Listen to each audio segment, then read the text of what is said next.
My mom called me hours after I told her my wife was pregnant and suggested we should abort the baby.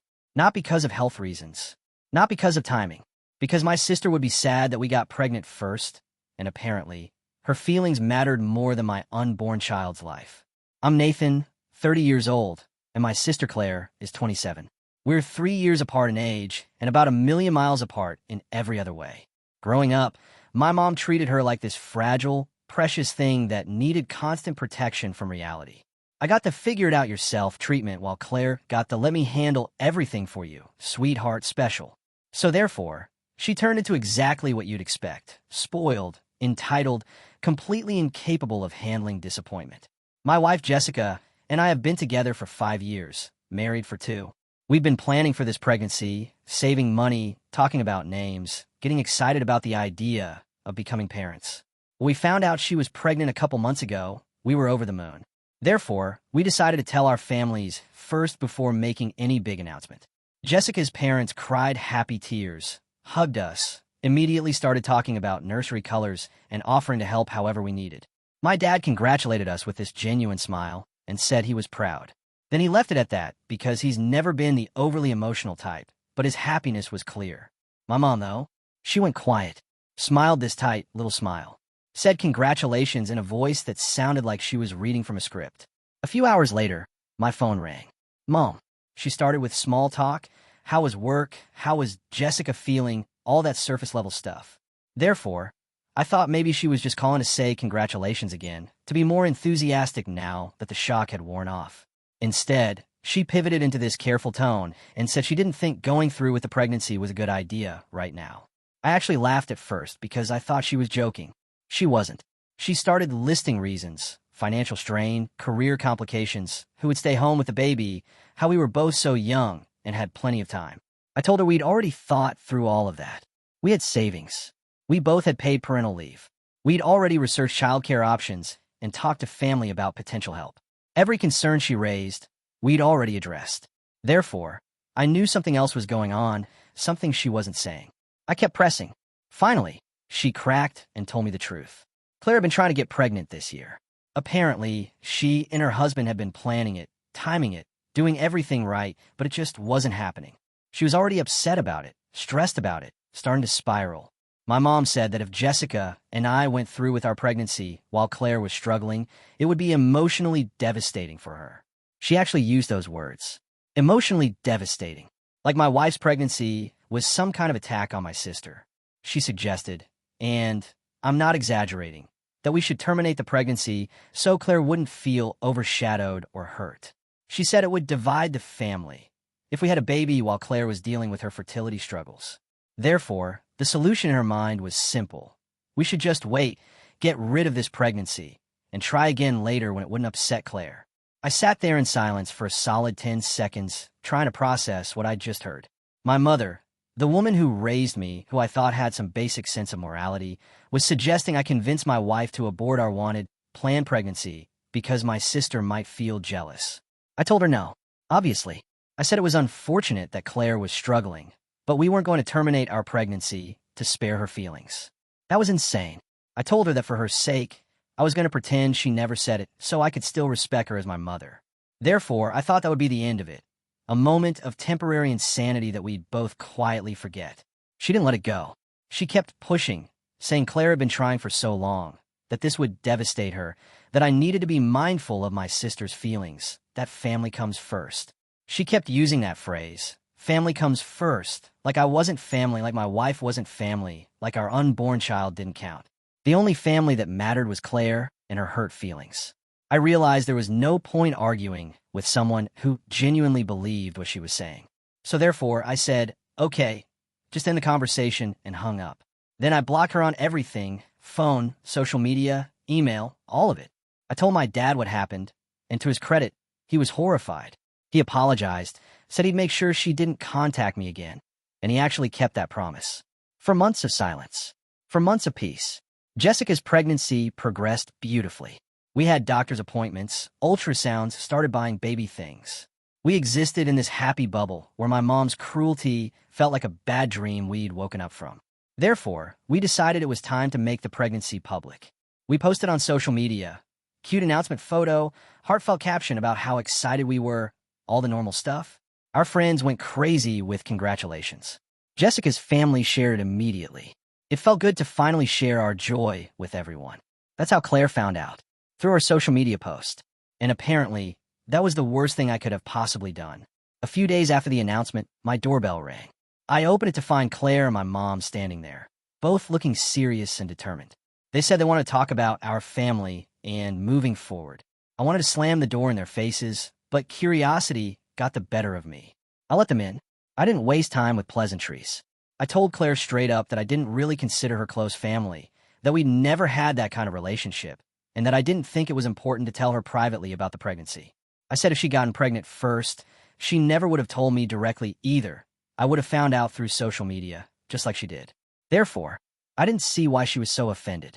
As for my mom, I told her she'd made her bed. What she'd said about terminating the pregnancy was unforgivable, and even if they were there to apologize, I wasn't ready to forgive them. I needed time. I wasn't going to just hand them a second chance because they showed up at my door. Claire started crying. Not quiet tears, full-on sobbing, the kind that shakes your whole body. I was honestly surprised because we'd never been close, and I didn't understand why my honesty was hitting her so hard. My mom comforted her, and that's when she told me the rest of the story. Claire had been trying to get pregnant for a year and a half. They'd done tests, seen specialists. The doctors couldn't figure out why it wasn't working. There was no clear diagnosis, just unexplained infertility. They were told to keep trying, to wait, to be patient. A couple weeks ago, they'd gotten confirmation that natural pregnancy was unlikely and they'd need to consider IVF. Therefore, she was devastated. She wanted to be a mother, was ready to be a mother, but her body wasn't cooperating. Then I posted about Jessica's pregnancy. The timing couldn't have been worse. Claire saw that we'd gotten pregnant easily while she was facing the reality that she might never conceive naturally. My mom said it made Claire feel bitter and resentful, which I understood. But the second reason Claire was upset was that she'd found out through social media instead of from me directly, and it made her realize how distant we'd become. She said she wanted to fix our relationship, to try to be close again. I softened slightly after hearing that. I'm not a monster. Infertility is painful, and I felt genuine sympathy for what she was going through. Therefore, I told them I appreciated them coming, that I was sorry about Claire's struggles, but I still needed time. My priority was Jessica and our pregnancy. Everything else could wait. I asked them to leave and said I'd think about reaching out later. I thought I was being reasonable. Fair, even. I wasn't slamming the door in their faces or telling them to never contact me again. I was just asking for time. Therefore, I expected them to respect that. Instead, they got offended. Started calling me selfish, narcissistic, saying I was too busy for family, that I was refusing to forgive them over my ego. I got angry then because I genuinely didn't think I'd said anything wrong. I was about to be late for Jessica's doctor's appointment, and they were standing in my living room insulting me for setting boundaries. I kept asking them to leave. They kept arguing. Finally, they hit me with the guilt trip. They said they just wanted to be part of my child's life, and because of my selfish behavior, my child would grow up without the love of an aunt and grandmother. Claire said I wasn't just harming Jessica, I was harming my future child by refusing to forgive them. That's when I got truly offended. The implication that I was doing something harmful to my kid by keeping them at a distance. After my mom had literally suggested abortion. After Claire had spent years treating me like I didn't exist. Therefore, I snapped. I told them my baby would be loved regardless of their involvement. I said my mom had wanted me to abort this child to spare Claire's feelings. So her wanting to be a grandmother now was laughable. I said Claire had been horrible to me for years, and I didn't see why I should forgive her just because she suddenly wanted access to my kid. Their reaction to my boundaries only proved I was making the right choice. The argument escalated. Voices got louder. Therefore, Jessica finally came out of the bedroom where she'd been staying out of the drama. She was exhausted, stressed, and she politely asked my mom and sister to leave. That made everything worse because now they were yelling about how my wife was controlling me, how I was letting her dictate our family relationships. I'd had enough. I was furious that they'd come into my home, disrespected my boundaries, upset my pregnant wife, and then had the audacity to play victim. So therefore, I said the thing I can't take back. I told Claire that at least I was going to be able to have a child, which was more than I could say for her. I said she'd only shown up because she was infertile and want to play mom to my kid like some kind of parasite. I told my mom she was a failure as a mother, that despite having 2 children, she'd failed both of us, and this whole mess was her fault. The room went silent. Claire's face crumpled. My mom looked like I'd slapped her. Then they both left, hurling insults as they walked out the door. Even Jessica looked shocked, and she said that while she didn't necessarily disagree with what I'd said, it must have been painful for them to hear. I felt terrible immediately. I'm not the kind of person who enjoys hurting people, even people who've hurt me. But I also felt like they'd pushed me to that point, that I've been defending myself and my family. And sometimes defense gets ugly. 3 days passed. I talked to my dad and Jessica, and they both said the same thing. What I said was harsh, maybe extreme, but given the context, it was justified. I'd said it in the heat of the moment. I felt bad about it. That was enough. I didn't need to apologize because they'd never apologized to me. Therefore, I decided to move on and focus on Jessica and the pregnancy. My mom, though, she spent those 3 days ranting to my dad about what a terrible son I was, how I'd attacked my poor sister during her most vulnerable moment, how I owed them both a huge apology. She told my dad he was encouraging my bad behavior by defending me, which is hilarious considering she's been encouraging Claire's bad behavior for 27 years. Then they went nuclear. My mom and Claire posted on social media about what I'd said. Just the cruel parts, the infertility comment, the failure as a mother comment, all of it. Zero context about what led to the fight. Zero mention of the abortion suggestion or them showing up at my house uninvited. Just me looking like a monster who attacked his infertile sister for no reason. My phone exploded. Family members calling, texting, demanding to know if it was true, telling me they expected better from me, saying I should be ashamed. Therefore, I talked to my dad first. He was shocked they'd posted it and had been trying to get them to take it down with no luck. So I decided to handle it myself. I posted my side of the story. I didn't deny what I'd said. I owned it completely. But I also explained the full context. The abortion suggestion. The months of no contact. Them showing up uninvited. The guilt-tripping and boundary stomping. I laid it all out so people could judge for themselves with all the facts. The response shifted almost immediately. People started commenting in support, apologizing for judging me too quickly. Many said they weren't sure whose side to take now, which was fine. I wasn't asking for people to be on my side. I just wanted the truth out there. Therefore, I thought that would be the end of it. My mom and Claire called me an attention-seeking egomaniac. Said what they did didn't justify my reaction. Said my response was outrageous regardless of context. But the family didn't agree. They started getting backlash, and a few days later, they deleted their posts. I kept mine up for a while longer, just to make sure they didn't try anything else. Something unexpected happened after I posted my side. Claire's husband, my brother-in-law, who I barely know, messaged me privately. He said he'd only heard Claire's version until now, and after reading mine, he didn't know what to believe anymore. He apologized on her behalf and explained that she'd been sensitive and difficult since the infertility diagnosis. He seemed genuinely worn down, and I felt bad for him. Therefore, I told him it was fine, that I appreciated him reaching out, and I kept the conversation between us like he asked. A couple weeks later, my dad told me Claire and her husband were getting divorced. Apparently, her behavior had become intolerable, toxic, explosive, impossible to live with. Her husband had tried to be patient and supportive, but after a recent blowout, he couldn't do it anymore. She moved back into my parents' house, and according to my dad, it's been constant drama ever since. I felt a little sorry for her. Finding out you're infertile and then losing your marriage in quick succession, that's brutal. Therefore, I decided to delete my post. I felt like it had been up long enough, everyone knew the truth, and I didn't need to keep punishing them. But I still wasn't going to apologize or reach out. My dad said Claire had been walking around the house with this "it should have been me, not him" mentality about the pregnancy, so I knew distance was still the right choice. Months passed. Jessica and I focused on preparing for the baby. We took classes, set up the nursery, went to appointments. My dad visited regularly and was genuinely excited to be a grandfather. My mom and Claire stayed away, which was honestly a relief. Therefore, when our son was finally born, we were surrounded by love. Jessica's family, my dad, close friends. Just not my mom or sister. Our baby boy is perfect.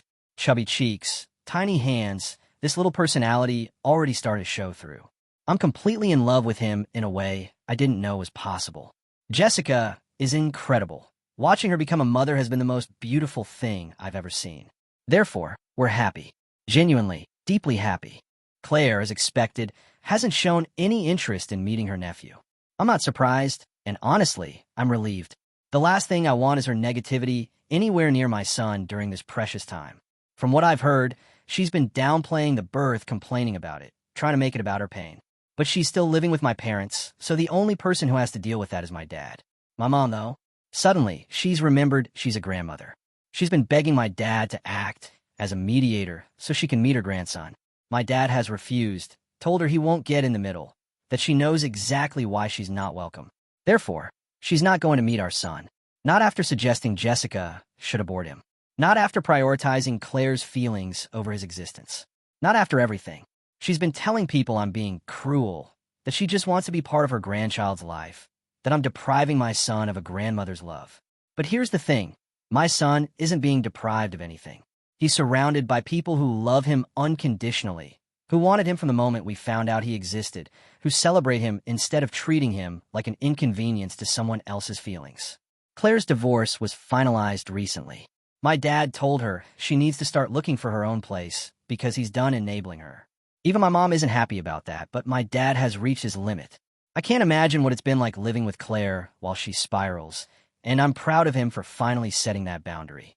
So therefore, this is where we are. I have a beautiful son, a wife I adore, and a life filled with people who actually care about us.